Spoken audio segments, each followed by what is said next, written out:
सांगायचं म्हटलं तर न्यूमरॉलॉजी हा विषय आहे आणि अंधश्रद्धा निर्मूलनाच्या विरोधात मुल्ला सरांनी चांगलं काम केलेलं आहे। त्यांच्या बोलण्यातून असं येते की असे जे कुटुंब आहेत अंधश्रद्धेमध्ये अडकलेले, तर त्यांना या ध्वनिशास्त्राच्या निर्मितीतून आणि ध्वनिशास्त्राच्या माध्यमातून अनेक कुटुंबांना त्यांनी आधार दिलेला आहे। तर त्याबद्दल सर सांगा की कशा पद्धतीनं या लोकांना तुम्ही ध्वनिशास्त्राच्या माध्यमातून मार्गदर्शन केलेलं आहे। ध्वनिशास्त्र असं नाही की ज्योतिषशास्त्र पण आहे, चांगलं आहे आणि बरीच लोक जाणकार पण आहेत त्यात, पण यात गोंधुगिरी जास्त आहे। बर, म्हणजे कसं आहे की जनतेने शहाणं झालं पाहिजे आणि खरोखर जो जाणतो त्याकडे जायला काय हरकत नाही। म्हणजे मी काय म्हणतो की आता समजा तुम्ही चुकीच्या व्यक्तीकडे गेला तर तुम्हाला चुकीचं मार्गदर्शन होणार।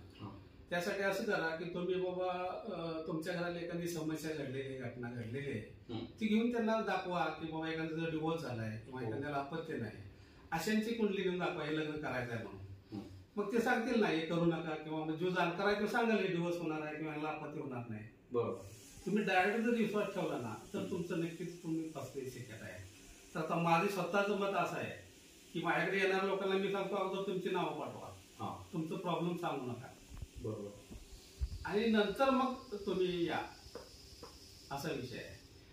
तर मुल्ला सरांनी सांगितलेलं आहे की बऱ्याच वेळा या अंधश्रद्धेच्या नावावर फसवणूक होते आहे आणि फसवणूक इतकी मोठी होते की शेवटी फसवणूक झाल्यानंतर आपल्याला कळतंय।